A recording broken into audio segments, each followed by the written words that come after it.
各位伙伴，大家好，歡迎今日嚟到我哋今日嘅讀書會。首先，我哋嚟影張大合照先啦，唔該陣如。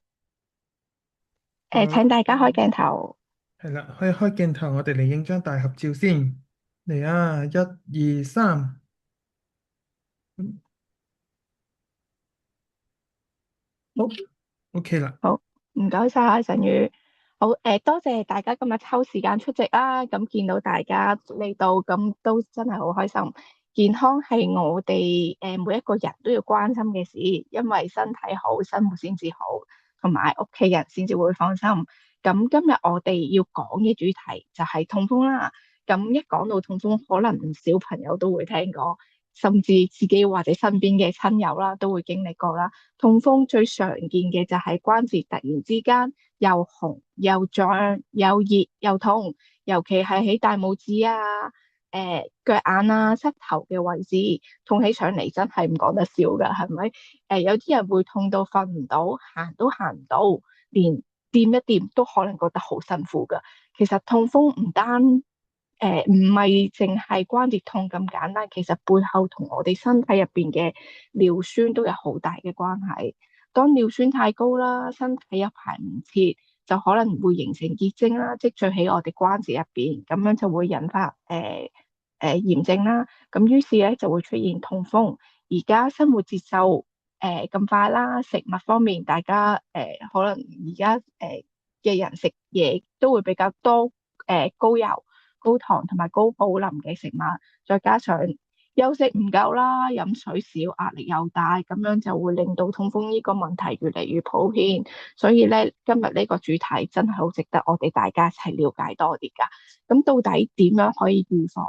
有啲咩飲食嘅習慣要注意啊？又或者真係有痛風嘅時候，我哋應該點樣處理咧？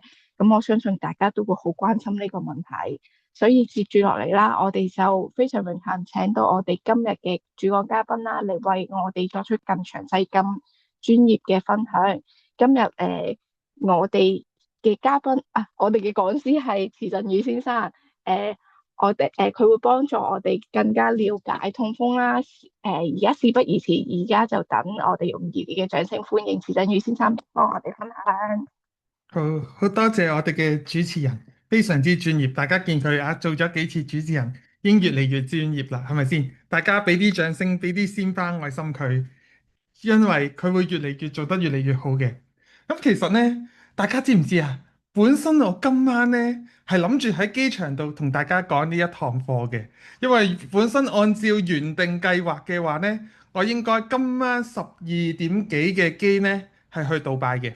咁當然大家知道發生咩事啦。咁其實真係好慶幸，佢其實問題累積咗喺嗰度。但係好彩嘅係，我出發嘅時之前就爆咗，因為佢問題不嬲都存在㗎啦，而唔係去到我去到嗰個當地先至爆發。咁啊變咗今晚就喺屋企同大家講下呢個痛風嘅話題啦。咁啊可以坐得舒服啲，咁啊同大家一齊傾下。咁另一個好處係咩呢？喺屋企可以有得飲住水嚟講嘅。如果喺出面嘅話，未必咁容易有得飲水嘅。咁可以飲住水可以嚟講咩好處啊？飲多啲水，減少痛風啊！大家都一定聽過痛風其中一個因素就係啲人飲唔夠水㗎啦，係咪？所以大家一齊嚟飲杯先。咁啊，大家可能都有聽過一啲人，特別係一啲中意食海鮮，跟住又係體型肥胖啊，或者係生活習慣唔係咁好嘅人，佢哋都會講過，佢哋唔係成日都痛風㗎喎，即係佢唔係一年365日痛風㗎喎。係咪？但係佢哋痛風起嚟嘅時候呢，就嗰段期間呢，就嗰個位就打仗啦，身體嗰度嗰個位會發炎啦，係咪？佢嗰個痛嘅位，即係有結晶卡住嘅嗰個位置會發炎啦。聽起嚟佢聽就聽得多啦。哇，點解叫痛風啊？風吹過都痛，所以先叫痛風㗎嘛，係咪？咁但係好多時候見到嗰啲人係咪趌下趌下咁？但係其實呢，痛風佢唔係話淨係腳趾嗰度痛過喎，咁佢可以喺其他部位，當然最常見係腳嘅部位啦。而且呢，佢亦都唔係淨係腳趾痛咁簡單，佢會其實係話俾我哋聽一啲好多好多嘅警號，提醒緊我哋。我哋再唔處理佢嘅問題，佢就會變得更加嚴重㗎啦。咁所以我哋一齊嚟睇下點解會咁樣，同埋點樣去預防佢，照顧好我哋嘅身體。咁首先，乜嘢係痛風呢？點解會造成痛風呢？咁痛風佢一定有發炎嘅啦，一種關節炎嚟㗎啦。咁啊，發炎係即係咩啊？嗰個位置打緊仗，但係無端端佢唔打仗，我唔打仗，點解嗰個人特別要打仗呢？咁其實咧，痛風頭先所講啦，係一個炎症性嘅關節炎啦。咁其實咧係一個非常之常見嘅一種嘅問題嚟㗎啦。咁根據最新嘅估計啊，全球咧大約有5%嘅中老年人口咧受到影響。誒，你心諗啊，5%都唔係好多啫。但係大家要記得，其實隨住人口老化嘅問題越嚟越嚴重，單單係香港講緊將來會有幾多係老人家？1/3。1/3嘅老人家嘅5%，咁你又覺得多唔多？誒，仲要係中老年人喎，即係話中年人40歲都可以已經係出現嘅咯喎，甚至乎隨着生活習慣、飲食習慣呢個出現更加年輕化，亦都唔出奇，係咪？咁早啲嘅數據咧就話大概係4120萬個病例係全球啦。咁當然而家個數字亦都會越嚟越高啦。咁啊，因為生活方式嘅改變啦，咁啊大家食得越嚟越非常之好，係咪？咁啊亦都越嚟越出現一啲問題。咁其實咧，痛風係因為尿酸喺我哋嘅關節入面嗰啲結晶咧變成一根針，咁啊吉嗰個關節咧，咁佢就會佢受到攻擊喎。咁你諗下，我外部嘅傷口唔小心界損咗，佢係咪都會發炎會痛啊？咁佢喺入面嗰度攻擊嘅時候，佢係咪一樣都要發炎要痛啊？話俾你聽，哎呀，我嗰度吉親啊！你俾針吉親，你都會同細個嘅時候俾針吉親都會同阿媽講話，阿媽我俾針吉親啦，係咪？咁佢嗰度就係佢話俾你聽，哎呀，我俾針吉親啊，好痛啊！你快啲搞下佢。咁啊，尿酸究竟喺邊度嚟嘅呢？咁其實呢，佢係嚟自於嘌呤嚟嘅。嘌呤呢係身體自己亦都會製造嘅嘢。咁佢用嚟做啲亦都係一個身體好重要嘅原材料啦。包括用嚟做咩呢？製作 DNA 啦、RNA 啦，即係我哋嘅基因啦。咁佢亦都係非常之重要。同時佢亦都存在於唔同嘅食物入面。咁當然嘌呤佢係一個總稱，就好似我哋平時所講蛋白質一樣。咁你諗下，蛋白質入面都有咁多種唔同嘅氨基酸，同樣嘌呤都係一個總稱。咁佢其實入面都仲有好多細分嘅。咁身體咧將呢啲嘌呤分解咗嘅話咧，佢就會產生尿酸。咁點解有啲人冇事喎？特別係你有好幾可聽過話小朋友有事啊，係咪啊？咁點解有啲人又會有事呢？即使係同樣年齡，甚至乎假設係一對雙胞胎，點解可以出現一個有事，一個冇事呢？咁呢個時候呢，其實係正常情況下，咁呢，我哋個腎呢，大家都知道佢非常之犀利㗎啦。咁啊，順便預告一下，2個星期後呢，會講呢個腎臟相關嘅嘢嘅。咁啊，腎臟呢，非常之犀利，咁啊非常之勤力，兼且呢，佢又唔會俾我哋 feel 到佢痛嘅。咁佢呢就好搏命，我幫你清理咗佢啦。但係大家知道個腎有幾大㗎啦。咁啊，當然你未必知道人嗰個有幾大唔緊要，有啲人可能有食過嗰啲豬腰係咪？咁你望睇下豬腰，斷估人類冇豬咁大隻，個腎都未必大得過豬腰嘅係咪？咁咧，你睇下佢，咁你想象一下，如果我灌好多嘢落去，佢係咪會過濾唔切啊？咁其實咧就係當我哋產生嘅尿酸嘅速度係好多好多嘅時候，產生好多嘅時候咧。咁咧佢爬或者係個腎臟嘅功能有少少開始出現問題啦。咁咧佢開始處理唔切嘅時候咧，咁佢會點啊？過唔晒啊嘛。咁過唔晒，佢就喺啲血液入面堆積。當去到一定濃度嘅時候咧，佢就會喺啲關節位形成呢一啲咁樣嘅結晶，然後吉到嘅時候，佢就我受傷啦，好痛啊，係咪？咁我哋再嚟深入一下，究竟痛風嘅根本原因同埋病理嘅機制，咁其實都係當呢個嘌呤分解會產生尿酸啦，血液入面嘅尿酸太高嘅時候呢，佢就係、大家唔知有冇以前有冇做過嗰啲實驗呢？我細個學校就有做過啲實驗嘅，整一杯鹽水呢，跟住搞到完全溶解唔到鹽之後呢，然後揾個木棒吊住一粒鹽落去，佢會慢慢結晶翻一大粒啲嘅鹽嘅。咁啊，佢濃度太高嘅時候，溶唔晒喺血液入面嘅時候。佢就咁樣堆積啦。當然，佢未必需要咁高濃度，佢更加低嘅濃度就已經可以啦。咁啊，咁佢喺呢啲地方沉積嘅時候，變成一個吉嘅嘢啦、硬物啦。咁啊，喺呢啲位置嘅時候呢，會引發一啲炎症啦。咁其實呢，我哋嘅尿酸來源兩大嘅來源嘅，一個係身體自己合成嘅來源性，咁仲有一種呢，就係話，我外面食入嚟嘅，咁就好似紅肉啊、內臟啊。海鮮啊，或者一啲高脂肪嘅乳製品啊、啤酒啊，呢啲都係一個高嘌呤嘅食物。咁如果嗰個人本身嘅腎功能唔係好好啦，或者係話身體本身產生好多啦，排唔切啦，跟住又食好多啊，跟住佢食呢個痛風餐、海鮮餐，跟住仲要送啤酒嘅時候，咁佢就會好容易出現呢個問題啦。咁佢出現嘅症狀嘅時候呢，咁啊，大家一定聽得好多嘅，除咗話風吹過會痛之外啦，咁啊半夜痛醒啊，關節劇痛啊，跟住會腫會脹啦，發炎成個係紅啊熱啊，其實喺度發緊炎，係咪？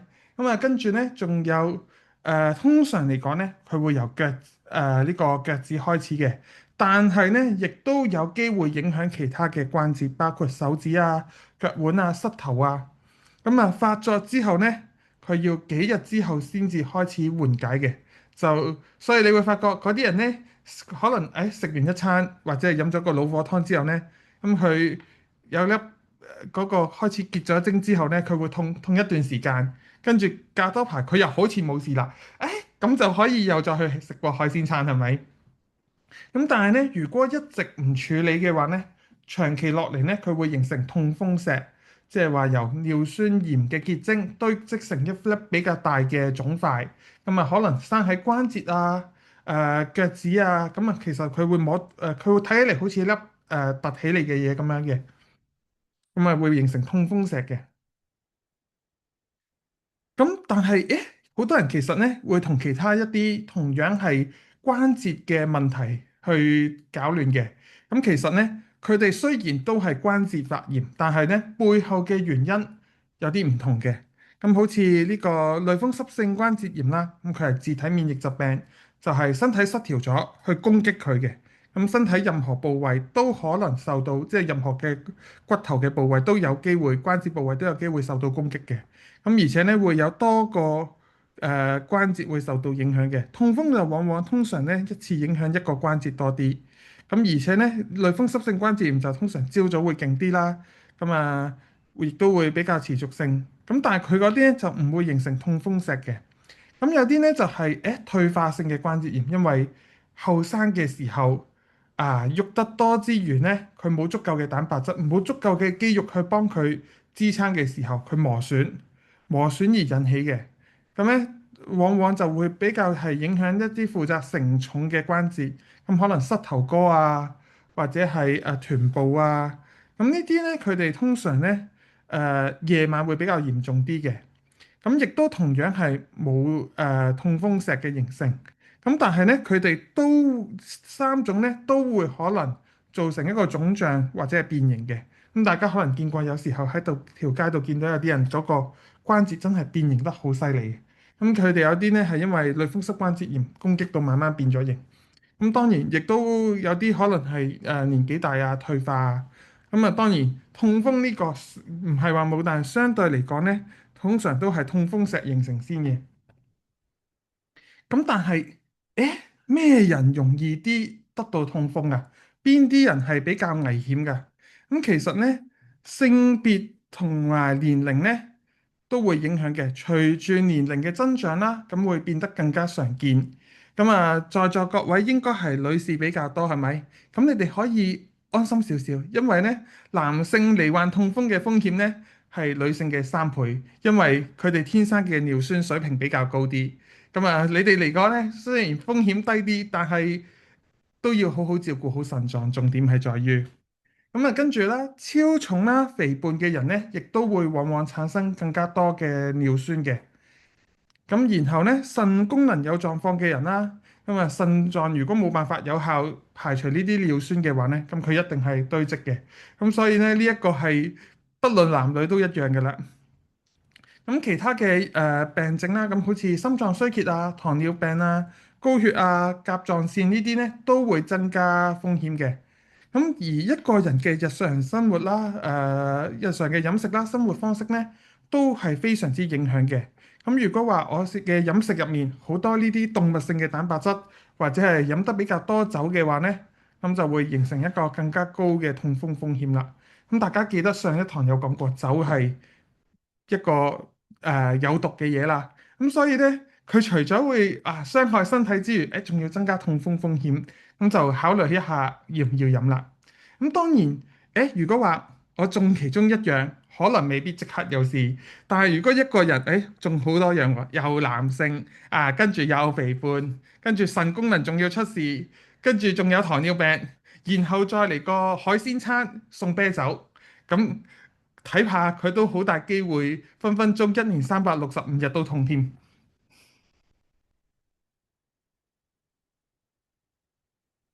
咁我哋講下嘌呤嘅來源啦。咁頭先所講啦，嘌呤有一部分咧係自己做嘅內源性嘅，咁係構成我哋嘅 DNA 同 RNA 嘅基本成分啦。咁咧我哋會通過呢啲方式製造嘅，包括頭先所講嘅內源性，由肝臟去合成嘅，大概佔咗50到70%啦。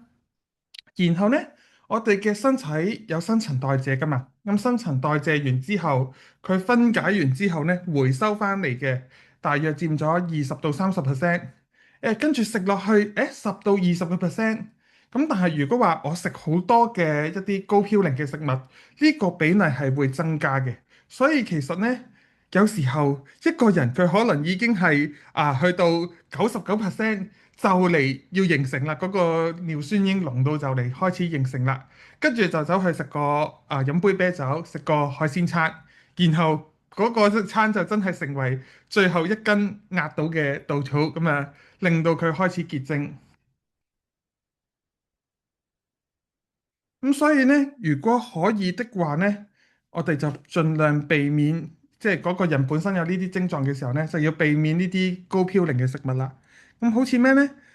一啲野味啦、兔肉啊、鹿肉啊、鵪鶉肉啊、鵝肉啊、一啲海鮮啊，咁啊大家都知道，如果唔係都唔會有人哋叫啲海鮮叫做痛風餐啦，係咪先？咁啊內臟啦，跟住紅肉啦。跟住仲有係一啲高脂肪嘅乳製品啦，咁仲有啤酒。咁中嘌呤嘅呢，就可能係一啲家禽類啊、蟹啊、龍蝦嗰啲都好啲嘅，蝦啊嗰啲都好啲嘅。咁啊，跟住低嘌呤嘅就係一啲堅果類啊、低脂嘅嘢乳製品啊，同埋一啲蛋類啊，咁啊水果啊、馬鈴薯咁呢啲一啲蔬菜類啊。咁其實呢，就唔係話完全唔能夠食，但係呢，我哋就要去衡量究竟我嘅比例係要幾多啦？究竟係要食多啲高嘌呤嘅，定係食多啲低嘌呤嘅？咁其實呢，以前嚟講呢，大家都會覺得，即係可能喺你哋嘅年代會更加感受明顯啊。痛風係咩啊？係一種富貴病，因為咩呢？有錢人先至食得起呢啲咁樣嘅海鮮啊、野味啊。你今時今日要去揾個野味食，容唔容易啊？你都要起碼使得比較多嘅錢啊，魚子醬啊、龍蝦啊呢啲比較叫做貴價嘅嘢食啦，係咪？咁咁啊食得多，加上佢哋咁樣嘅飲食食得比較多，會比較容易啲肥胖，咁咧就比較容易啲獲得呢啲問題嘅。咁但係其實咧，去到而家今時今日已經唔一樣啦，因為現代嘅嗰種物資好豐富嘅時候咧，其實生活變得比較奢侈。你諗下而家幾多嗰啲自助餐，號稱無限任食海鮮。意思係咩？無限任食痛風餐，咁幾百蚊，跟住無限任食痛風餐喎。你諗下，比起以前嚟講，因為我成日都聽我阿媽講話，細個嘅時候過時過節先至有得食隻雞，係咪？咁同而家相比，分分鐘有啲成日買外賣嘅人，其實佢哋係日日都有機會食到雞肉嘅。特別係有啲屋企唔煮飯嘅，日日都去出去買外賣嘅時候呢，咁佢哋菜就真係好少啦，因為出去買外賣，第一好多人就覺得誒菜平價嘢係咪？第二就係覺得菜即係咁樣煮完擺喺度耐咗唔好食，咁所以變咗就越食呢就越多肉，特別係越嚟越多外賣啊或者係出去食嘅狀況都會出現呢啲問題嘅。咁所以呢，而家痛風呢係一個全民嘅狀況嚟嘅，就唔係話淨係以前咁樣啊有錢人先至負擔得起嘅痛風。咁所以呢，其實呢，我哋真係要去好好咁樣改變。咁好似啤酒亦都比葡萄酒更加容易引起痛風啦。咁啊，多啲內臟嘅，比起一啲普通嘅肉嚟講呢，都係危害更加大嘅。咁啊，有啲又啱啱相反喎。咁好似鳳尾魚、沙丁魚呢啲呢，佢雖然比較平呢，但係佢罹患痛風嘅風險係更加高嘅。咁其實呢，而家已經唔係有錢冇錢嘅問題，而係究竟我哋點樣嘅飲食嘅內容同埋質量，先至係真正影響我哋會唔會痛風。咁而避免痛風最好嘅方法呢，其實就係選擇正確嘅食物，從而呢避免呢個問題。咁最好嘅方法呢，就係食天然完整嘅植物性食物。咁但係，痛風有冇得醫啊？你會發覺有痛風嗰啲人呢，醫生俾佢嗰啲叫做咩呢？止痛藥，痛風專用嘅一啲藥，但係佢有冇解決佢嘅問題啊？佢痛完今次止咗痛，下次又再嚟過，係咪？點解會冇辦法解決呢？因為痛風只係一個症狀，真正嘅問題係咩呢？佢個腎排唔切啲廢物，排唔切啲尿酸。簡單啲嚟講，其實痛風真正問題往往都係腎功能出咗事。咁但係有冇去睇到呢一點呢？就非常之重要啦。咁而家嘅嚟講呢，其實都係一啲減輕痛症啊，或者係預防佢發作啊，避免佢痛風石腎結石嘅嘢。但係非藥物嘅治療方法呢，其實反而好多嘅就係改變我哋生活方式啦，飲食內容啦。咁啊，最簡單啲，大家都一定聽過嘅，飲多啲水。因為你飲得多啲水嘅話，啲血冇咁結，係咪容易啲過濾啊？你屋企隔渣都係啦，隔啲結啲嘅嘢同隔啲稀啲嘅嘢，肯定稀啲嘅嘢好過啲啦。更何況我哋個腎臟。咁啊，食多啲植物性嘅食物啦。咁好似一啲富含多酚嘅植物性食物，咁包括咗一啲好似係深色嘅莓果啊，一啲漿果，即係啲莓類啊、藍莓啊、士多啤梨啊，或者係紅桑子啊，咁啊黑醋栗啊、黑枸杞啊，咁啊橄欖葉啊，呢一啲都係非常之好嘅，因為咧多酚咧其實佢能夠幫助我哋預防呢個高尿酸血症。咁啊，令到佢降低發作嘅機率。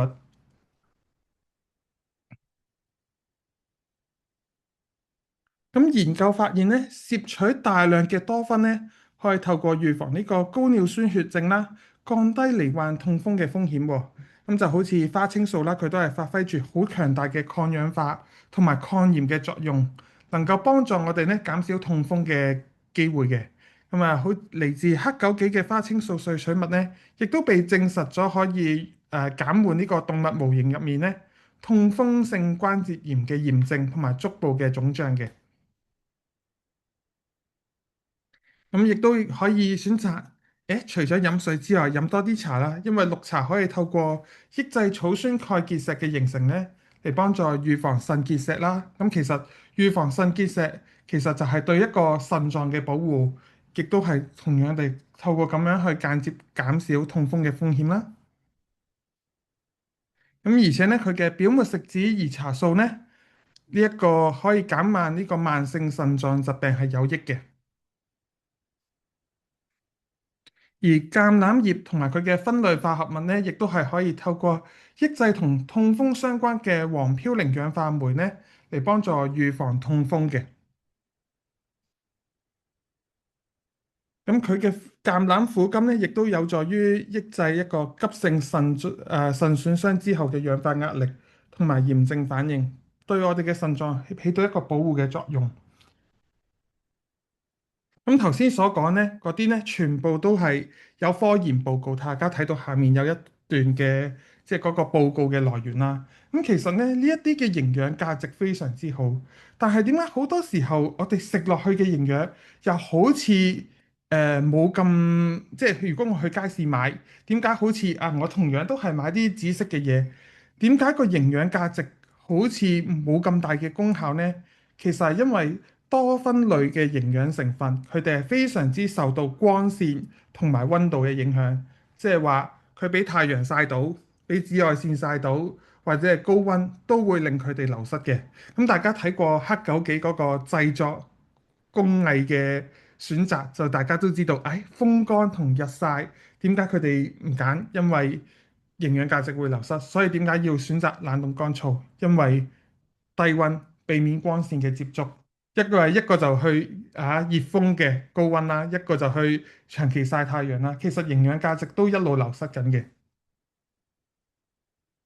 咁有啲人咧就話：植物性嘅食物，好似大豆啊、花椰菜啊、菇類啊，呢啲唔係都係高嘌呤嘅咩？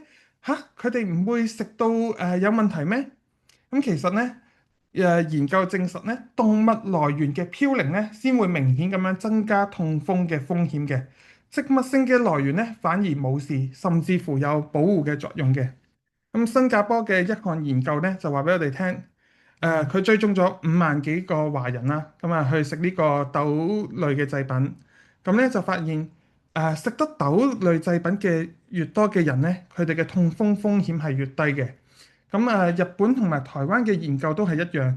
其實咧，大豆唔會令到尿酸上升，反而會降低高尿酸血症嘅風險，而且咧亦都係一個好好嘅蛋白質來源，而對腎臟亦都好友善。動物性嘅蛋白質咧先至會傷腎嘅，所以其實咧大豆係一個非常之好嘅蛋白質來源。咁但係，大家有冇諗過點解會係呢個大家都係嘌呤，點解植物性會冇咁勁呢？大家成日都聽得多啦，係咪？聽啊聽得多，但係問題係點解會咁樣？我諗好多人都會聽啊聽得多聽人哋咁講，我咁聽啦。咁咧，我就比較八卦，我就好奇走去問 AI。咁 AI 同我講因為咧呢個植物性嘅嘌呤咧。佢哋嘅利用率比較低啲，意思係咩呢？身體其實都需要呢啲噶嘛，佢都係一個重要嘅原料嚟噶嘛，製造DNA 啊、RNA 需要用到。但係點解食動物性嘅會高啲？食植物性嘅會低啲呢？咁其實佢係同時好多嘢協同作用，其中之一個呢，就係雖然佢哋同樣都係嘌呤，但係佢嘅使用率低嘅意思係咩呢？即係話我身體好聰明嘅，我攞夠原材料，我剩翻嗰啲點啊？我排咗出去，我唔合成，所以佢唔容易喺攝取嗰度過量，因為佢多餘嘅就排咗出去。另一方面呢，當我哋食一個大豆嘅時候，你唔係淨係食咗個嘌呤落肚噶嘛，你入面會有好多嘅其他營養成分，包括咗纖維啦，包括好多嘅抗氧化劑啦，好多嘅植物營養素啦，呢一啲令到我哋冇咁容易發炎啊，令到我哋修補功能做得好啲啊，令到我哋嘅腎功能好啲嘅時候，其實佢係透過咁樣間接去影響嘅，應該話佢哋係協同咁運作。你食動物性有冇呢個作用啊？食動物性冇喎，佢入面冇抗氧化劑喎，抗氧化劑你會喺植物性度揾到啫嘛，係咪？冇植物營養素噶嘛，你唔會期望一個動物性嘅嘢入面揾到植物營養素噶嘛。咁所以咧，呢啲係導致到佢哋嘅差別點解會咁大？就係佢一個第一佢攞夠唔用啦，第二佢同時有帶到好多其他嘅營養去保護佢嘅。所以植物性嘅嘌呤咧係唔會引發痛風。咁啊，一啲高嘌呤嘅植物性食物啦，包括大豆啊、蘆筍啊、花椰菜啊，咁其實咧佢哋都係減少痛風風險啦，亦都唔單止係減少痛風風險嘅，係減少好多好多方面嘅風險嘅。咁嗰陣時咧，我都去研究過呢個，人哋咁樣講啫，咁但係份報告點得出嚟呢？咁啊嗰陣時研究過。呢個叫做風險比率，即係話佢哋將分咗4個組別，然後攞最高同最低個組嘅組別嚟對比之後呢，咁呢風險比率呢降低咗嘅叫做咩呢？0.87，0.86，即係風險降低咗14%。咁佢哋呢一啲係睇到一啲數據，誒食家禽啊，或者係食一啲魚類啊、甲殼類啊，咁咧佢哋係會比較高嘅。咁啊食大豆啊，或者係非大豆嘅豆類啊，都係可以降低嘅。嗯，哦，唔好意思，撳咗去嗰份報告入面。咁其實咧，痛風亦都會導致一啲其他嘅疾病。咁咧，好似係一個應該話佢係一個其他疾病嘅警號，包括一啲慢性嘅腎臟疾病啦、腎結石啦，或者係尿酸嘅結晶，佢本身亦都會傷腎嘅。佢會即係你諗下，佢一粒粒微粒刮損佢，亦都會即係佢除咗係警號之外，亦都會加強個腎嘅受損啦。痛風病人咧，中度嘅腎損傷嘅風險咧，高達78%。咁其實咧，1/4嘅咧已經係有中度嘅損傷啦，1/5係有腎結石嘅，即係話嗰個人如果有痛風，佢要檢查一下佢有冇出現腎結石啦。咁亦都會增加心臟病啦、中風嘅風險啦。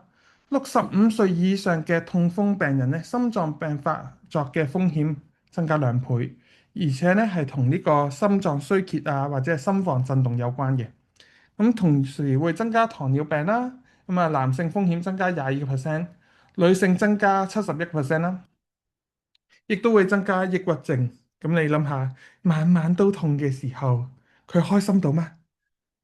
嗯，有啲人可以開心到嘅，但係問題，如果佢係一個可以咁樂觀嘅人，亦都我相信一個咁樂觀、咁願意積極改變嘅人，佢起碼佢會願意改變佢嘅生活習慣先。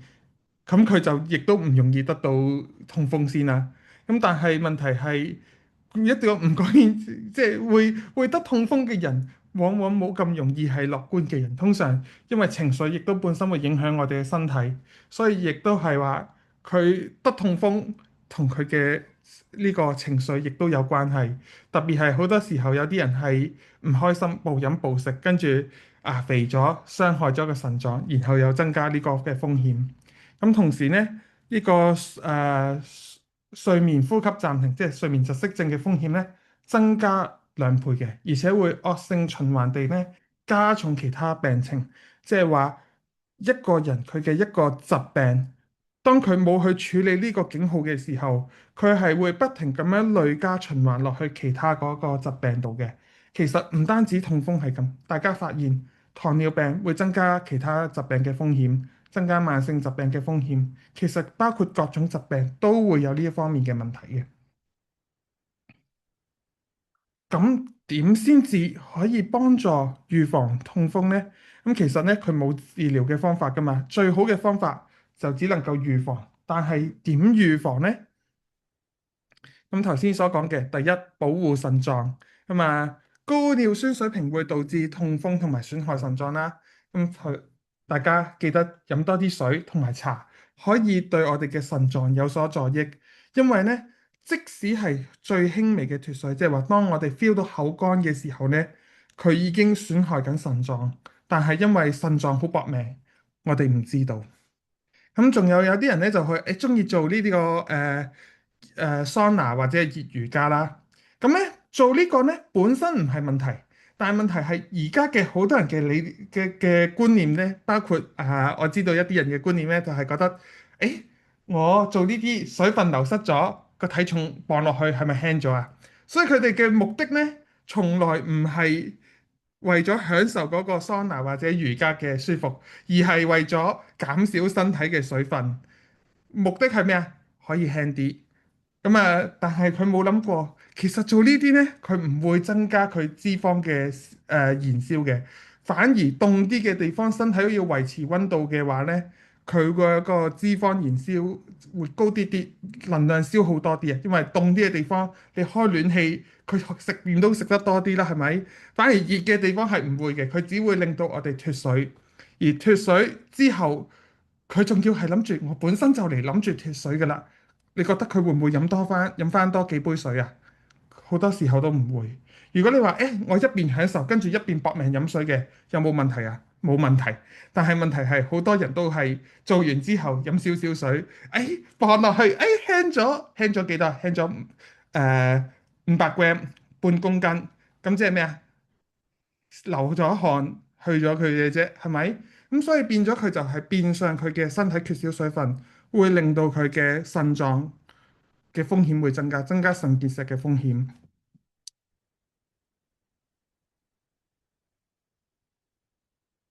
咁仲有需要嘅呢，就係健康嘅飲食啦，包括限制酒精嘅攝入啦，避免一啲動物性嘅來源嘅嘌呤啦。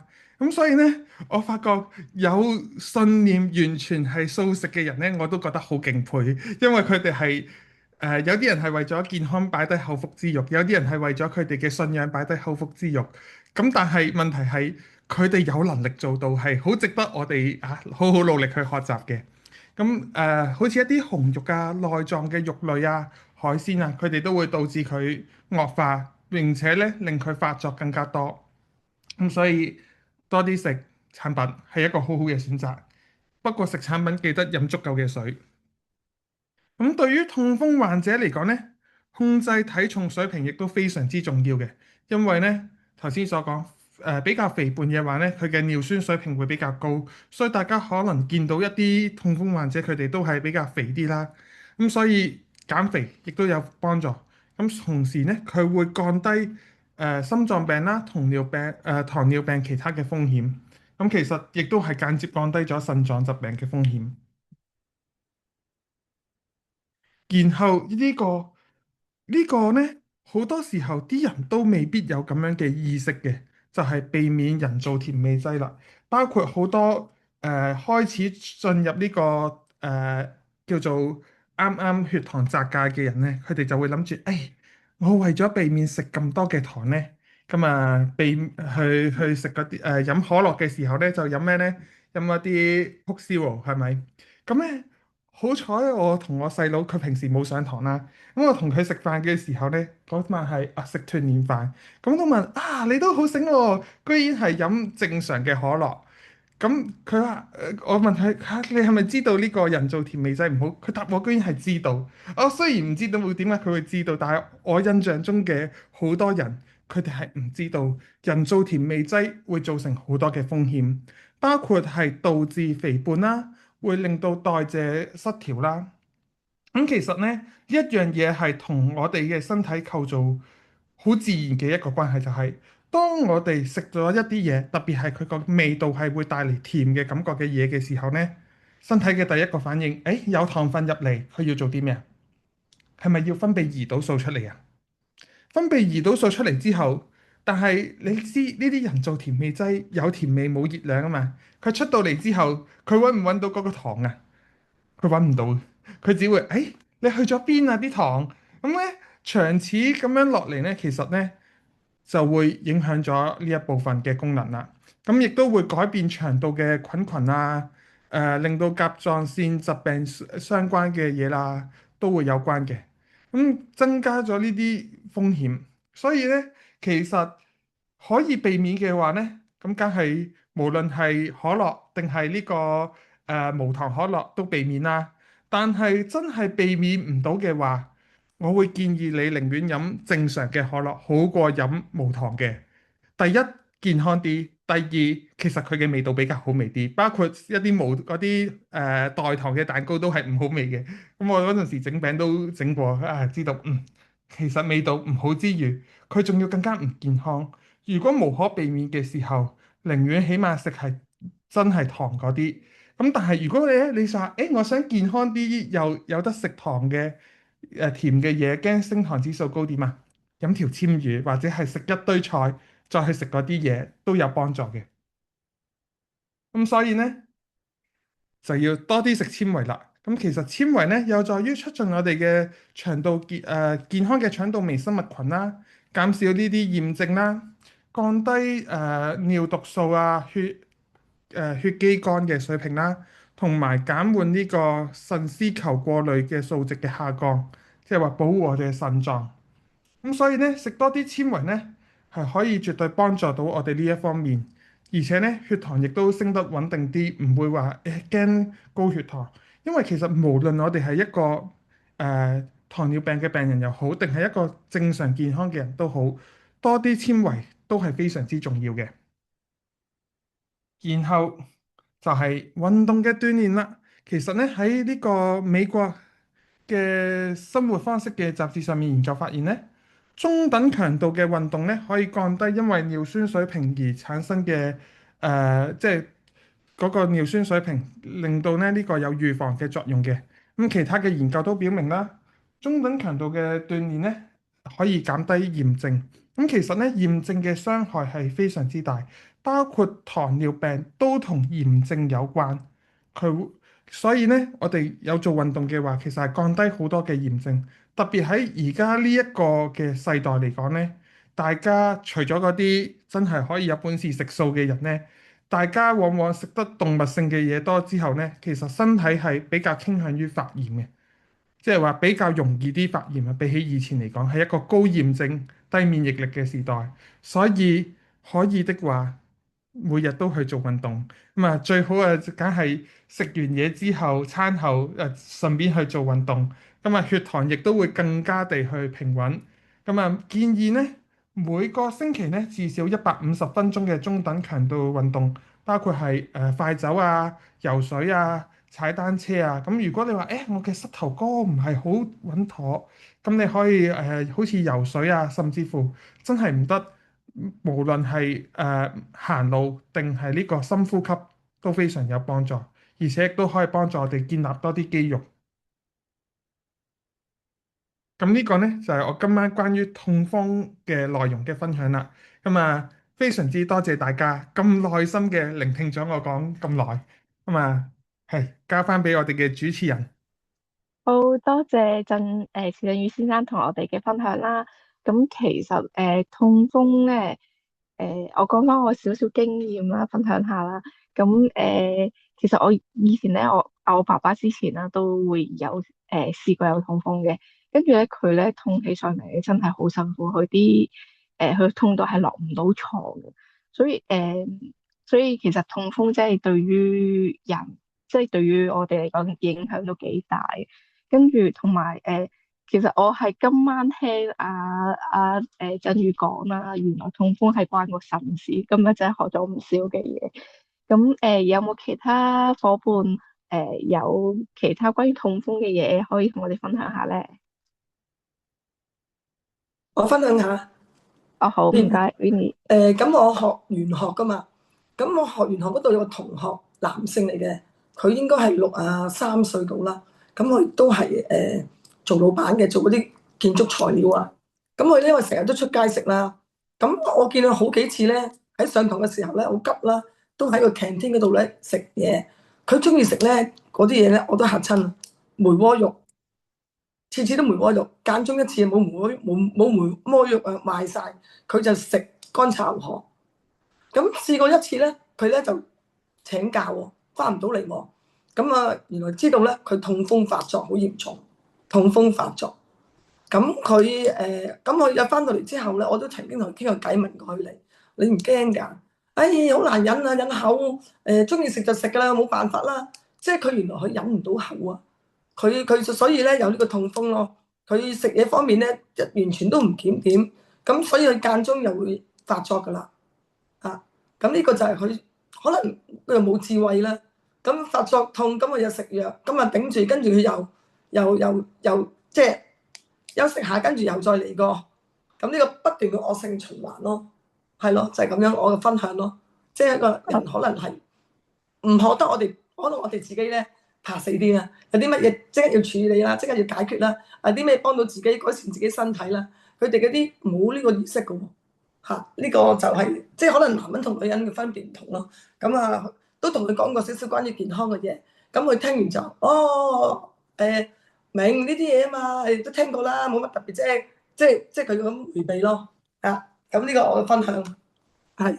好多謝 Winnie 同我哋嘅分享，其實都係咁我哋其實而家咧，如果出去食飯嘅話咧，其實好多時都係多肉少菜啦，咁大家就會都習慣成叫啲自己中意食嘅嘢啦。咁其實呢個對於我哋即係對於身體嚟講，其實真係唔係一件好好嘅事情啦。咁係嗯，咯，跟住同埋好多人都可能真係知道係唔好噶啦，呢個生活方式唔好噶，咁但係啊，係點樣忍唔到口，去做咧？咁但係又唔願意去改變，咁其實呢冇錯。個都係點嗯，解會有唔同嘅疾病或者大家個炎症發生嘅機會率會比較多，都可能係因為呢個原因。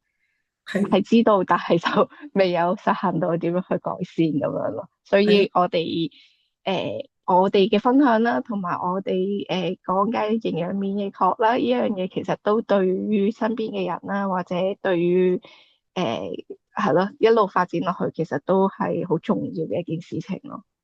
係啦，係。嗯，我仲有想分享冇其他伙少少。伴想同我哋再分享下咧？我分享少少，好，咁我包括我屋企去食團年飯嘅時候，大家知我阿媽食咗好多年產品，亦都非常之相信營養美學。但係呢，佢去嗌餸嘅時候啊，咁啊佢團年飯佢發版啊嘛，我哋嗌咗係咪8個餸啊？好似係8個餸嘅嗰晚，跟住7個係唔係海鮮就肉，得1個係菜，菜係我哋主動嗌。咁當然我哋好理解呢一方面嘅，因為一方面佢出於媽媽嘅角度，佢覺得同阿仔食飯，咁佢梗係好希望豐富啲啦，係咪先？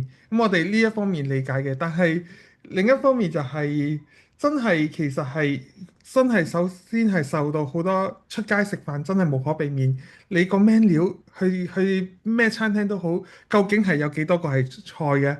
除非你嗰間本身係一間素食嘅餐廳嘅啫。咁當然我知道有啲伙伴啊好犀利啦嚇，叫到啲屋企人去同佢過年係食素咁樣去食，咁啊嗰啲犀利，但係我阿媽咧未叫到我細佬過年同佢係選擇素食嘅，咁呢個係一個要努力嘅地方。但係同時我都你個咪會有回音，同時我都想話Winnie 嗰個朋友呢。嗯，咁固之然係話佢嘅思維、佢嘅信念令到佢唔願意改變，但係同樣嘅係另一樣嘢就係話，我哋嘅腸道微生物群係絕對會影響我哋嘅想要食乜嘢嘅，因為佢入面嗰啲微生物都係有生命噶嘛。咁佢嗯，肚餓，佢都要諗盡辦法令到你食一啲啱佢嘅食物噶嘛。咁所以呢，食得肉嘅人呢，佢哋真係會越嚟越容易變得係越嚟越多肉嘅食肉獸。食得菜多嘅人呢，佢哋會越嚟越清淡。你會甚至乎發現有一啲素食者，佢哋真係少少肉都掂唔到，唔係佢哋好即係嗰種叫做好執着，而係因為佢哋嘅身體話俾佢哋聽，佢哋唔想要。呢方面係科學證實咗腸道微生物群會影響嘅。咁所以呢，我哋見到點解話啲人要話要7天換食，其實就係俾一個時間佢，令到佢嘅腸道微生物群改變。咁當然7日未必直接改到變到嘅。其實如果你話嗰個人真係好嚴重嘅話，或者係佢真係好想改變嘅話呢，其實佢如果係完全一段時間去進行一個輕換食，咁佢期間。因為佢咁樣輕換食嘅話，佢一定係減少咗好多肉類嘅話呢，其實佢會慢慢食素食多咗。包括我自己都係，以前其實係一個無肉不歡啊，細個過年成隻潮州嗰啲獅頭鵝，大家都知係，仲要比起一般鵝要大隻，成隻攞嚟拍嘅人嚟嘅。咁但係而家嚟講呢。我哋係煮菜，屋企煮菜多過煮肉嘅。除咗嗰啲大時大節佢要求之外，咁其他時間呢，有時候我哋一晚都係自己一人一碟菜，一個人一碟菜。細個嘅時候點會呢2條菜夾完，跟住其他嗰啲你食㗎啦，係咪先？跟住寧願夾多啲肉，哪怕冇錢嘅時候，寧願食鹹蛋都唔願意食菜嘅。呢個係細個嘅時候，所以其實慢慢，我哋食得產品多，食得植物性嘅嘢多呢。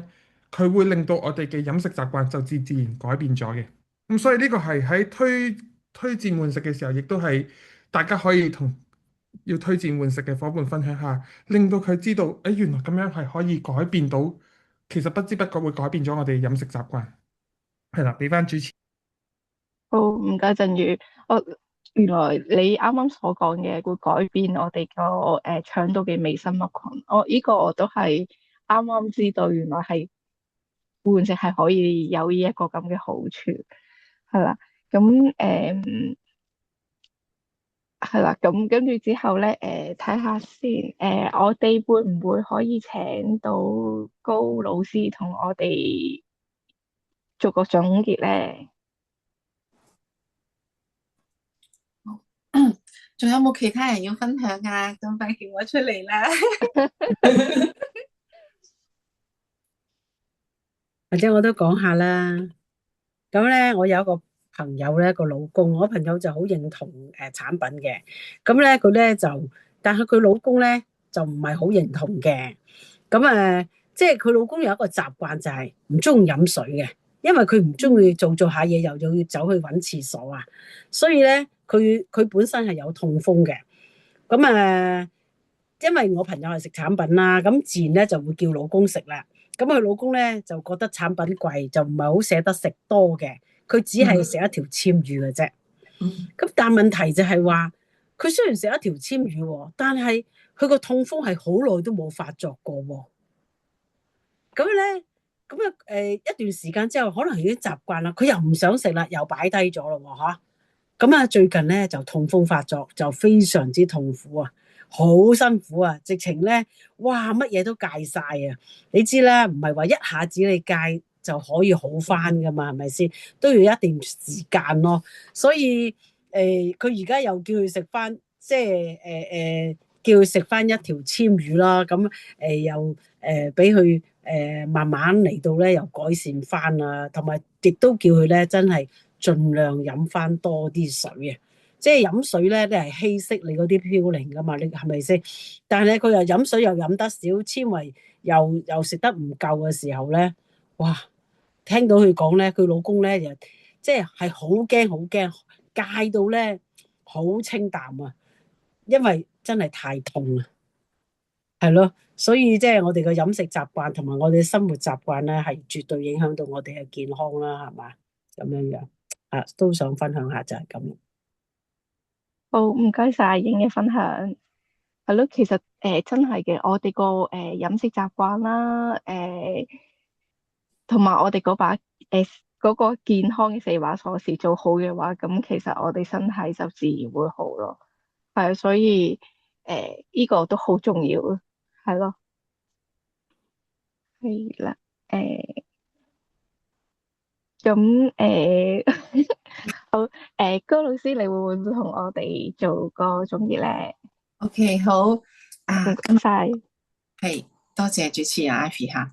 咁咧就今日聽到振宇嘅呢一個分享咧，我覺得大家都多多少少會攞到自己想要嘅一啲嘅知識啦。我感受到振宇真係越來越專業，同埋越來越俾我感覺，我唔知大家有冇呢個感受咧？佢係好自然、好自如地係去分享到佢啲知識俾大家嘅。咁見到呢一個狀態，同時又見到 Ivy 頭先都振宇都話Ivy 今日嘅主持又做得越來越好喎，好開心見到大家嘅成長。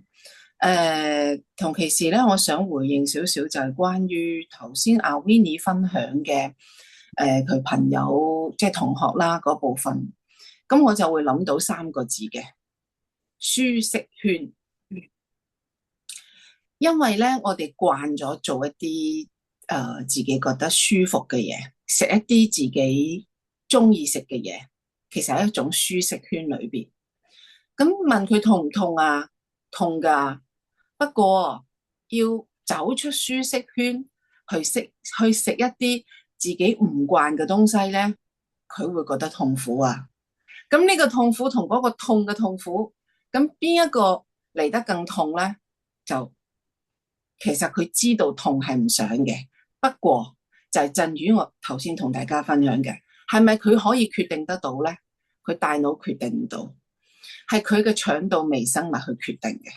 咁所以當我哋去遇到啲有痛風病人或者係預防痛風嘅一啲普通人啊，我哋點樣去有一個好豐富嘅知識可以灌輸到俾對方，咁呢個就好重要啦。咁其實過往有好多伙伴，哪怕佢係冇痛風嘅，但係佢食咗我哋嘅產品之後咧，嗰段時間佢就會覺得，我唔係咁中意食啲動物性嘅嘢喎，自自然然見到就唔多想食喎。以前可能食幾多件牛扒，或者幾多件豬排，又或者幾多隻雞翼啊，咁無論幾多嘅份量都好啦。佢食咗一段時間嘅產品之後咧，咦，佢就唔係咁中意食噶咯。點解啊？就係我哋嘅腸道入邊嘅菌，即係菌嘅種類變咗啊。咁佢係會選擇佢中意食嘅嘢。咁所以我哋食產品又要時間啦，係咪啊？我哋學習知識又需要時間啦。咁啊，人活到老，學到老。咁啊，要自己唔痛咧，係要付出代價嘅。但同其時，當自己已經痛緊嘅時候咧，佢過往已經付出咗代價。好啦，咁就係仲有一樣嘢同大家再分享嘅就係話，今日改變唔到今日，即係話我如果今日唔食肉，我可唔可以即時令到自己唔痛咧？答案係冇可能嘅。咁所以我哋今日可以改變未來，今日嘅自己係過去所造成嘅。咁如果我哋想未來唔痛唔病或者少病啦，可能有啲情緒嚟到傷風咳啊，都會出現嘅。咁我哋點樣遠離疾病咧？今日改變未來，過去造成而家嘅自己。咁所以我哋要點樣嘅未來咧？係我哋自己決定。咁所以我覺得好多能夠認識到營養免疫學，而且係可以堅持學習嘅人係好有福氣嘅。好多時咧係食下產品有啲免疫反應咧，佢就夭折咗嘅。咁夭折咧有可能係佢自己嘅一啲嘅認知決定啦，亦都有可能係我哋在線嘅伙伴知識唔夠、耐性唔夠，同唔同意咧？所以對方係咪會放棄？當然係對方嘅權力同選擇，但同其時我哋都可以選擇是否去持續有耐性、更有知識嘅一個灌溉同埋陪伴。咁當然有啲人真係石固不化，我哋跟得好辛苦，咁佢都唔願意改變嘅。咁我哋唔係放棄，係擺埋一邊先，等佢再痛嘅時候，佢會記得我哋嘅。嗱，呢樣嘢咧就係我哋要有耐性。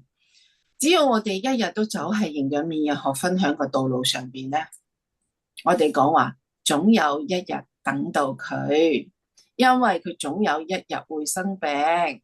我哋唔係詛咒佢，因為佢如果唔去喺日常嘅生活當中改變佢嘅健康4把鎖匙，佢不斷嘅去創造俾自己患病嘅一啲嘅機會嘅時候咧，我哋可以等到佢，醫生都可以等到佢。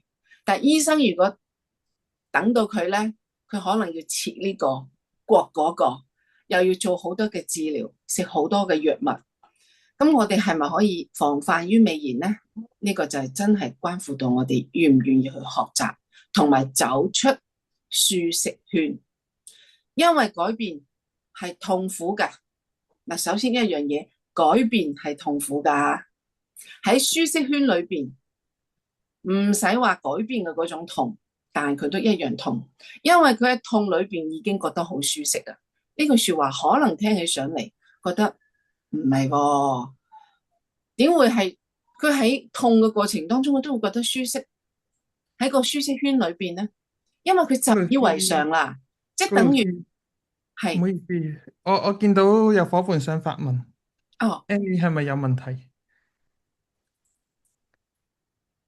未開咪，未開咪，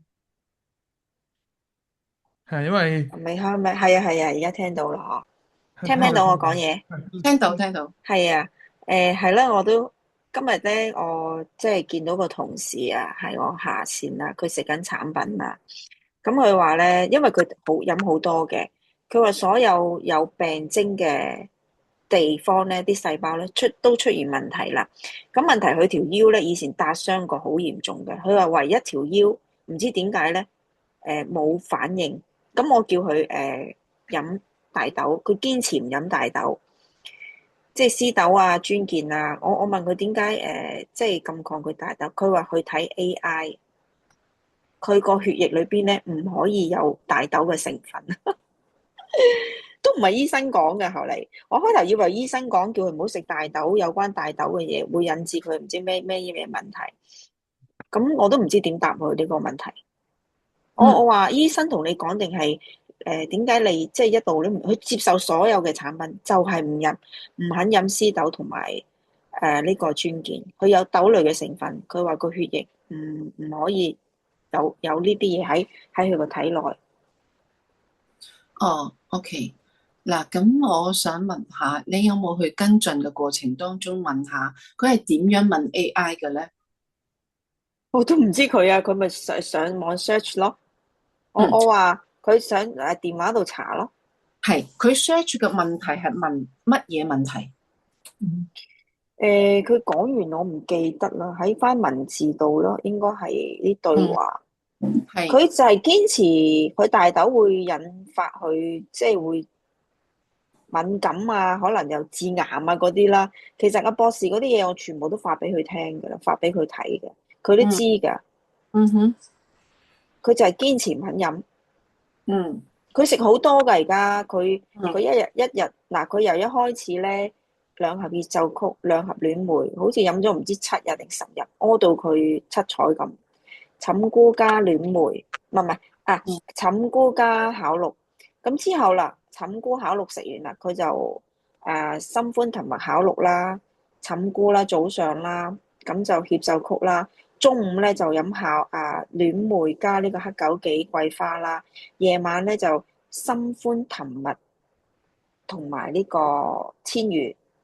佢而家都係咁樣嘅，食咁多嘅。堅持唔肯加個豆落去。OK。嗱，首先呢度係分開兩樣嘢嚟講。頭先我問你嘅咧就係話，去關心下佢問 AI 嘅嗰個問題係點樣問嘅，呢個係其一。其二咧就係話，如果佢已經食咁多產品，佢都覺得身體有啲嘅反應咧，佢係肯定產品對佢身體帶嚟嘅一個好處嘅時候咧，我哋又未必咁急需要佢食晒所有嘅產品嘅。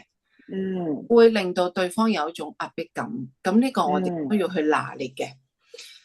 因為有食就係好，冇食咧就肯定知道係唔好嘅。咁佢已經願意食咧，就要令佢嘅感覺良好。咁佢會覺得我暫時唔想要去食呢個產品，佢可能都攞到一個問咗 AI 嘅一個問題，是真是假我哋先拋開唔講。因為蛋白質係我哋人體需要嘅嘢，呢個係無可厚非。就算 AI 點講，佢可能有啲咩敏感體質啊，有呢樣嗰樣啊，有機會有，但我哋都唔好理佢。只要佢願意食產品，佢身體經過產品一段時間嘅調理之後，佢可以改善佢嘅體質嘅時候，或者佢再問 AI，而家你可以食噶咯，係咪啊？因為佢信 AI，我哋暫時許可對方去做佢認為啱嘅嘢。咁我哋盡量唔去同對方產生一個感覺不良好。你做咩係都要叫我食呢個？咁佢願意食其他，一段時間就佢體質會改變嘅。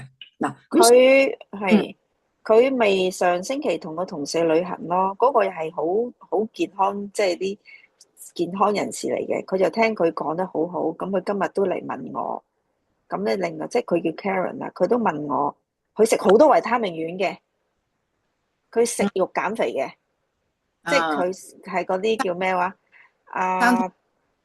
咩酮啊？生酮飲食係啊！佢話以前有效嘅，但係而家唔得啦。我食肉都覺得都冇效啊，都係肥嘅咁。你話俾生酮飲食嗰個即係嗰個創立者，佢都已經拜拜咗噶啦。咁你仲夠唔夠食啊？佢開頭好認同噶，同埋佢好食維他命丸，食咗好多年噶啦。咁，但係佢細我應該10年嘅，佢冇 M 嚟啦。啊哈，我同佢講，我話我啱啱開始冇 M 嚟，但我大佢10年以上。嗯咁我就咁講下啦，我冇刻意講人哋話乜嘢啦，因為佢都食咗咁多年。咁今日佢都問我，佢個女濕疹10歲，問我飲咩好。我今日啱啱又帶咗個巧鹿咁俾佢飲，哇好飲喎咁樣。咁我又冇多一包，我有多一包我就俾佢，等佢睇下個女肯唔肯飲咯，攞翻去。嗯，嗯其實有好多潛在嘅客戶係因為佢哋冇機會接觸營養免疫學，亦都冇機會接觸呢個咁靚嘅食品。咁如果有人願意去嚟食咧，就暫時俾人哋輕鬆少少，大家都可以輕鬆啲。有啊，我咪淨係叫佢飲個巧鹿 OK 咯，即係俾阿女都係。但我同佢講，我話你先飲先。佢點解啊？我話因為你個女始終係細個，佢飲咗唔識佢點樣去表達俾你聽啊。我話最好就係你飲，我話你試咗，你將個感受，你知道飲咗會咩嘢。你女到時一間飲咗，萬一有啲咩唔舒服啊，你就會覺得可能會驚咯咁。咁我有一個同事就係飲咗有好多反應啊，都有講嘅，佢都知嘅。即係另外嗰個 Connie 又同佢講咗好大嘅反應，佢都知道嘅。但係驚唔驚啊？咁我今日咧，我因為我飲到個肺咧又係走晒出嚟啊嘛，啲黑色我又俾佢睇，哇！佢話真係咁，即係點解會咁嘅咧？咁啊，佢咁厲害嘅咩？咁跟住佢又嗌咗另外一個即係另外一個人過嚟啦，同我講啦。咁佢都話有興趣上嚟公司聽下，即係另外一個朋友啊，佢上咗嚟公司。就唔係同事嚟嘅，就聽我講營養免疫學嘅。佢話點解你呢個會咁？我咪同佢講話飲咗產品咧，你個細胞會產生咩細胞出嚟咯？我植物性同維他命丸有咩分別咯？維他命丸係合成嘅，唔係我哋細胞需要吸收嘅嘢，佢停留喺你血管度啊，咁啊自己喺度講咯。咁睇下佢會唔會試咯。你好叻啊！分享咗咁多朋友嚟食產品。我好叻咩？我唔係好叻啫。如果我10年前分享，我諗我今日已經唔使做其他嘢噶啦。而家都未，我淨係呢幾個月先去分享啫嘛。而家分享唔遲㗎，你有冇聽到頭先高老師所講啊？就係話你今日開始分享，你10年後就係可以唔使做嘢啦，係咪先？我係啊，我要賺翻食嘅錢翻，我要賺翻以往食嘅錢翻嚟。目標好似有啲細喎，目標有細，仲要有我要自己有要求咯，慢慢嚟啊。首先我要食好我自己先，我投資喺自己身上先，係好有智慧嘅選擇啊，因為自己嘅證據顯示係最有實力嘅，冇錯，你講咩都冇用。係啊，啱啊，差唔多噶啦，我左邊肺應該冇咗啊，右邊得翻少少，我自己摸到噶。冇咗乜嘢啊？你左邊肺冇咗啲乜嘢啊？冇咗嗰嚿結節咯。哦，冇咗嚿結節，即係你兩邊都有嘅，而家就感覺到係有一邊冇咗。係啊，我自己知啊，哦我有自己咁啊恭喜你啊內功心法可以整咗佢加產品。係恭喜你啊！係啦，真係恭喜！我相信因為有你呢個世界咧，將會有更加多嘅人而因你而得到健康。會啊，我都覺得係恭喜佢哋啊，唔係特別恭喜我。係啊，我只係同佢講，我話我恭喜你，我見到我今日個女同事，我話恭喜你啊，我話恭喜你認識營養免疫學，無論你食好唔食好，你都知道世上有一個咁好嘅嘢，我咁同佢講。我好肯定噶，而家講嘢好肯定，話俾你聽，一定對你身體又好，冇壞。幾好啊！我哋又多咗個大將。係啊，因為阿 Annie 咧係好肯去分享，同埋好有體驗啊。你好有體驗嘅時候咧，你就好肯定營養免疫學同埋食品喺你身上咧發揮個作用，係咪？係啊，係啦，有陣時呢個非常之好。咧就係即係睇人講咯，咁其實我講過唔係好多個啫，我就係一講我就一定要嗰個人去食，而且真係一食都講出嚟係好似哇，好似砌磚咁樣，我哋話哇，個個都買3000幾一個月，好誇張啊！咁因為咧我相信係你自己夠膽去食，梗係啦，而且嗰個量係夠，所以你出去嘅嗰個說話嘅嗰種力量就喺度嘅，因為你自己食得多，食係啊，呢個係真實嘅數據嚟噶嘛。我一個月就食一日一盒協奏曲，哇！我係一日一下協奏曲，冇啊，我由7月食到而家啦。係啊，我本嚟諗住食2個月啊咋，拼咗命啊，點知咧食下食下又呢度嗰度咁啊，不如一次過啦嚇，以後慢慢賺翻佢翻嚟啦。會嘅會嘅，啊，你投資啲錢，你做生意投資乜唔一定賺噶嘛？投資呢個博士都話投資自己身上一定係有賺嘅，賺幾多就睇你自己食幾多去分享幾多咯，真嘅呢個。係啊，我都同朋友講啊，我話你食好自己20-30萬，但係你睇醫生你諗下幾貴？你咁耐以嚟有冇睇好過醫生啊？香港睇醫生你估平啊？哇！真係又煩哇！我好在我就即係 touch wood 咧，我都冇點睇過醫生嘅咁大個女，我就聽見佢哋睇醫生，哇！又睇一日啦，又驗呢樣驗嗰樣啦，哇！唔好搞我真係好辛苦啊！而且會越嚟越貴。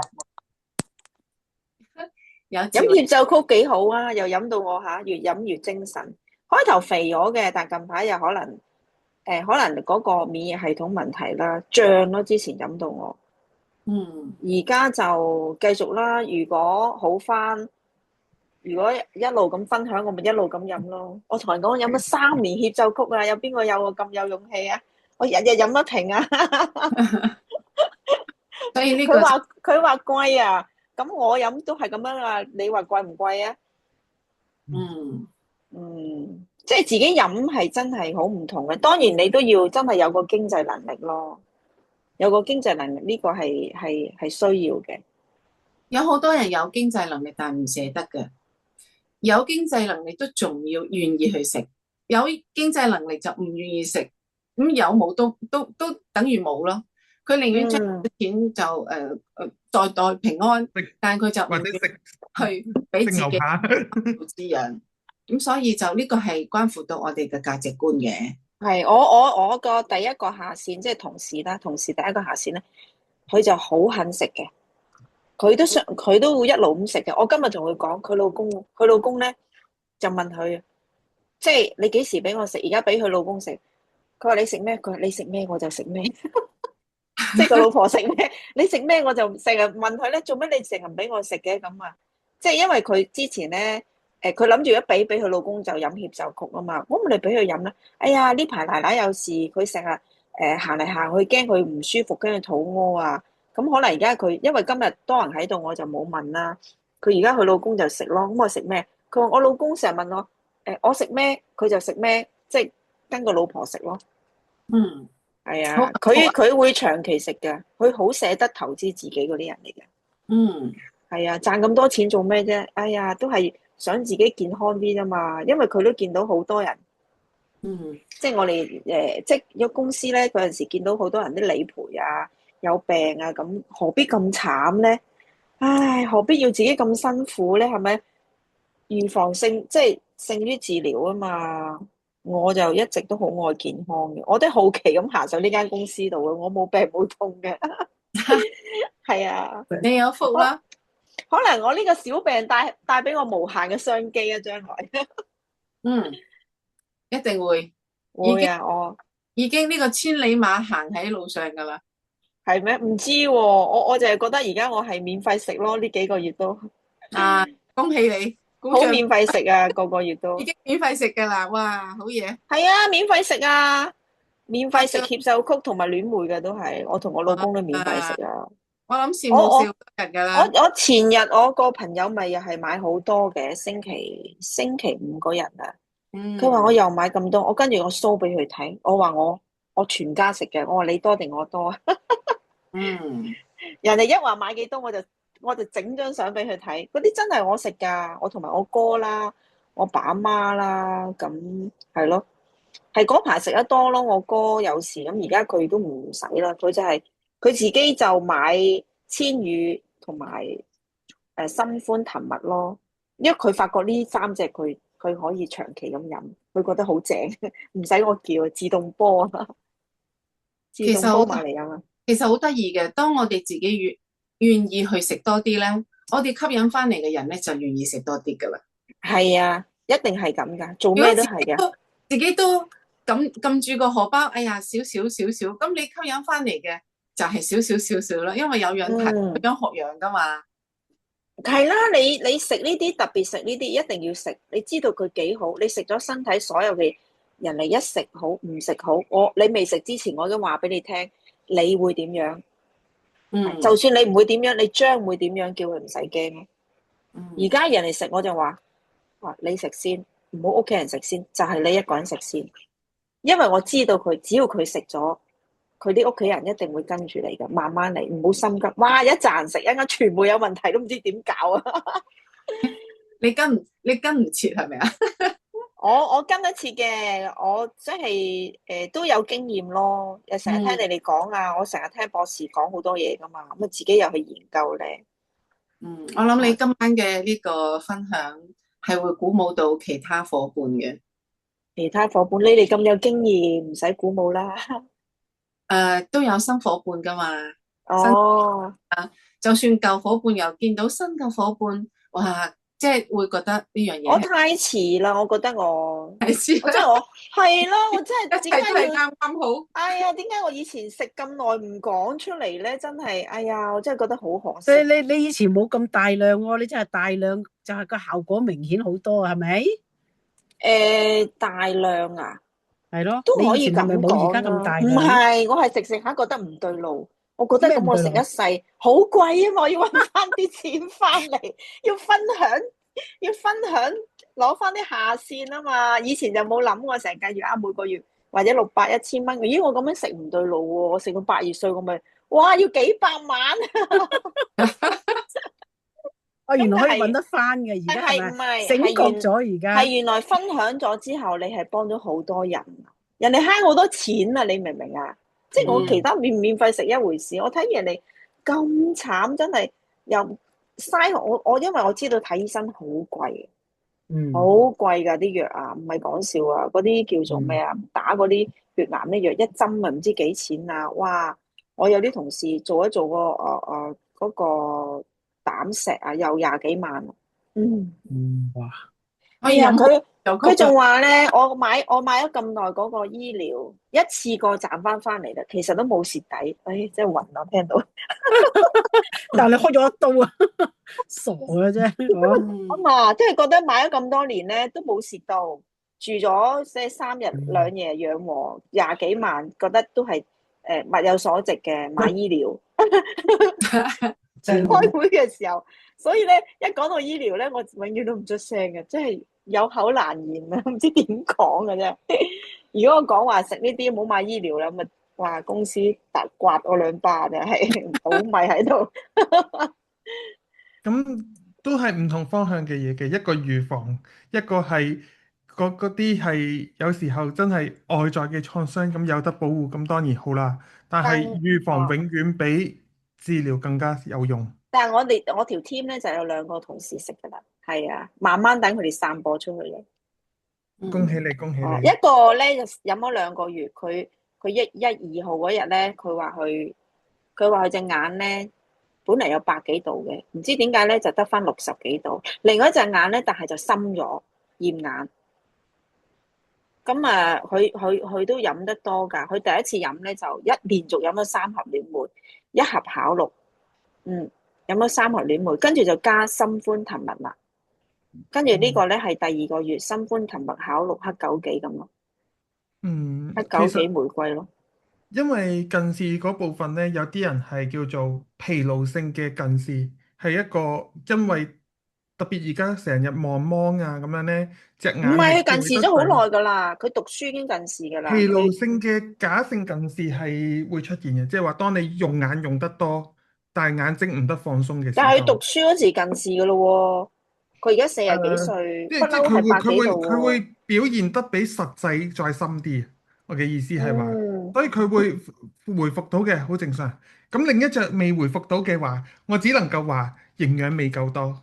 佢老公咧就糖尿病嘅，食好多肉嘅。佢話佢老公食好多肉，佢同我講有一隻雞差唔多食晒嘅，每晚都要食好多肉嘅。佢問我糖尿病會唔會好，我話會好，但係會好之餘咧，你老公都要控制下嗰個食慾。我話你唔控制食慾咧，俾仙丹良藥你都冇用。係，我要其實都配合係4把鎖匙。配合嗰個食療，要自己要節制。我喺呢度咧，我突然間又醒起曾經黃老師講過一個好幽默嘅説話，就係話佢老公愛唔愛錫佢㗎？嗯，我講呢句説話咧，大家有冇 get 到之後我想講嘅嘢？愛唔愛錫佢？如果愛錫佢，就要珍惜自己條命咯，係咪咁嘅意思？應該未 get 到。係啊，係啦，佢老公好中意食雞噶嘛，一下就食好多嘛。咁佢老公愛唔愛錫呢個老婆噶？嗯，明唔明我講乜嘢啊？你哋明唔明啊？有冇人明啊？明嘅回應下，好幽默嘅。佢唔係淨係中意知道食雞啊，佢好中意食肉啊，係啊，牛肉啊、豬肉啊，如果一路咁樣繼續食乜嘢肉都中意食。落去，就會哦，即係就會性功能會減退咯，係咪？身體會越嚟越弱咯。係啊，係啊，係啊，會㗎，會㗎，提早衰退咯，嗰啲功能會。係咯，提早衰退，係啊，咁我呢個係啊，會提早點呀？係啊，係啦，你一講我就明啦。嗯。嗯，咁佢係咯，係咯，我諗大家會明我講乜嘢，我唔講冇所啦。謂啦，大家都成年人啊，呢個錯肥人係會㗎，係啊，呢個係必然㗎，唔係講笑㗎，必然㗎，佢咁糖尿病，因為你所有功能都老得快啊嘛，退化啊嘛，你成個即係機能都會老得快咯。你同樣啫嘛，係咪一個道理？好似我今日嗰個女仔同事，係啦，我諗細我你未 get 到我想要講啲乜嘢嘅。係咩？咁你講一開估啊？其他人喺度笑就已經知道啦。今日已經好超時噶咯，咁開心啊！今日大家講到係，但係我想補充少少係話，Annie 你問咗你個朋友睇下佢真係究竟點解驚蛋白質之後呢，你可以問下秀英或者問我哋，等我哋幫手去拆解係啦，因為都即係唔一定要叫佢食有大豆嘅產品，但係起碼可以拆解咗佢嗰個疑難先，咁啊慢慢滲知識落去，咁到佢有一日佢願意改變就等佢自然去改變，咁佢未改變嘅時候就好似高老師咁咯，容許佢未改變。唔係佢肯食，其實佢考綠應該佢係都飲嘅，佢大飲考綠都唔緊要噶啦。我同另外一個同事講，佢飲考綠都 OK 噶啦，係咯。係啦，慢慢咁都要拆解佢難題嘅。所以你要問佢，佢問 AI 嘅嗰個問題係乜嘢問題，你要知。你唔問到嗰個具體嘅問題咧，你就冇辦法拆解佢。嗯，係啦，好。所以呢個問題好重要。係，所以就係話問問題問得幾多細節，即係要識得點樣去問呢啲細節，係啦。係咯，慢簡單慢同佢拆解。哦，佢話咧佢有卵巢朱古力瘤，唔好食咁多大豆啊。啊，通常講呢個嘅就係覺得大豆嘅雌激素，係。所以我哋你問秀英啊，秀英應該都有。我有發俾佢睇，大豆係冇雌激素㗎，你明唔明啊？植物性嘅雌激素係有植物性嘅，有，但係佢唔同動物性嘅雌激素。嗱，發俾你睇。你俾佢睇，佢係咪真係有睇咧？佢應該有聽啩，我有講啊，博士佢，因為你發咗嗰啲啊，博士成條所有嘅片俾我噶嘛，我有聽過晒咧，就講大豆嘅雌激素淨係卡住喺個鎖匙嗰度，唔會入到你體內嘅。佢有聽啊，發咗2條類似咁嘅嘢俾佢。有冇同佢對呢個答案咯？最緊要係對答案。因為對答案好緊要。我哋好多時認為自己發咗啲片啊，俾對方睇啊，就覺得係OK 咗啦。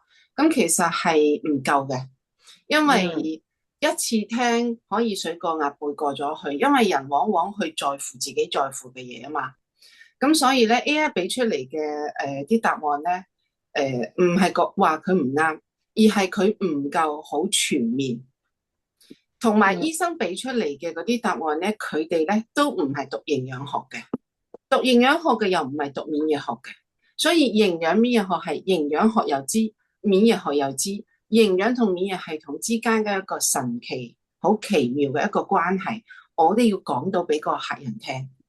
咁雌激素、植物雌激素係好事嚟嘅，咁呢個植物嘅雌激素去到呢個卵巢嘅組織啊、細胞啊，咁佢反而保護咗我哋嘅呢個細胞病變喎。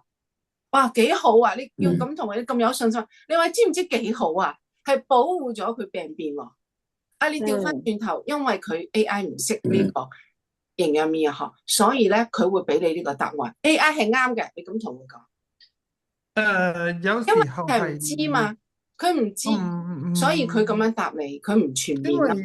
同埋要睇你識得點樣用 AI，因為我如果要求科學驗證嘅嘢呢，我叫 AI 嘅指令呢，佢只能夠搜尋人哋所有嗰啲用嚟鋪論文嘅地方進行去驗證我呢嘅。個同事佢讀書好叻㗎，你唔係啊，可以認為但係問題佢嘅嘢係，唔啱嘅。我明白，你唔好同佢衝突，咁我就唔可以同佢衝衝突嘅。係啦，佢因為佢堅持啲嘢咧，同埋個人心急，所以佢一食佢研究之後咧，一下就大量咁食，即係冇乜邊個咁大量咁食㗎。哇！好似佢有好多嘢啦，佢而家食到咧嗰個朱古力瘤咧，佢話大晒腫晒，我話好事嚟㗎，我恭喜佢咯。我同佢講，咁我而家咧終於食咗產品之後咧，唔再屙水啦，即係去大咧，佢終於暢順啦。佢就係個玫瑰痤瘡，佢話一飲得多，個成個面都爆。佢而家又去睇針灸啦，睇個面針灸啦，同埋針灸嗰個朱古力瘤咯，喺個肚嗰度，即係希望針到佢細咗咯。佢而家腸胃好咗啦，咁唔知係咪針灸有效啊，定係產品有效？嗱呢樣嘢，因為今日都晏啦，我想講其實呢個人咧係內分泌失調嘅。係啊，佢好多事㗎。係呢個人係好多病㗎。咁所以咧，其實我哋講健康需要4把鎖匙。呢個人嘅情緒咧係有扭曲、有壓抑啦。咁其實我哋每一個人都會或多或少有呢個問題，但呢個問題累積咗去到幾時先至會爆煲，先至會喺我哋身體裏邊出現一個病徵咧？我哋同嗰個客人講、朋友講，除咗講營養免疫學4把鎖匙，其實針對我哋細胞營養嘅就係食品。好啦，針對我哋情緒，我哋都要令到佢關注下自己嘅情緒，平時係點樣嘅，有冇去相應嘅做一啲嘅運動，因為運動咧係可以調節我哋嘅內分泌。普拉提咯，啊，普拉提咯去做，我知道佢有個OK，係啊，咁佢都可以一個舒緩嘅壓力嘅一個途徑，所以係多方位嘅，係啦，多方位。其實我哋嘅知識越豐富咧，就越可以令到對方係有輕鬆同埋係信任我哋。所以要講對方係啱嘅。係啊，我知㗎呢個。你要講咩我都啱嘅。係啦，係啊。我話你真係聰明嘅啫，我話係咁鬼叻嘅你，我笑笑口同佢講嘅。跟住就舒緩一下啦，我就講下嘢又攝啲過去咯。好啊，咁啊，交翻俾主持啦。係啦，超晒事啊！好興奮。咁多謝晒大家嘅分享啦。咁我哋都要影翻幅相先，係啦。唔該，振宇。哇，係醜。我影咗相嘅啦。哦，好，唔該。今晚唔播歌俾大家聽啦，今晚就直接結束啦，係啦。好，唔該晒大家，多謝今日大家。我想講嗰啲 party 嗰啲喎，嗰啲我哋就係另揾時間啦。會唔會太夜？如果今晚仲開會，我唔係，我想話俾大家聽，我 book 咗時間嗰啲係即係之前嗰啲係好似舊年往年嗰啲一樣 book 有翻啫，其他冇乜嘢特別有講。OK，好。然後大家報咗名嗰啲 send 一次喺度，咁我哋聚集咗一批先，咁我哋可以有個預期，知道究竟係幾多人啊，咁再去繼續邀約，係啦。好，咁好，多謝，拜拜。咁今晚係多謝晒大家，係嘛？拜拜。唔會後會啦，今晚太夜，大家注意，嚴格遵守4把鎖匙，拜拜，拜拜，拜拜。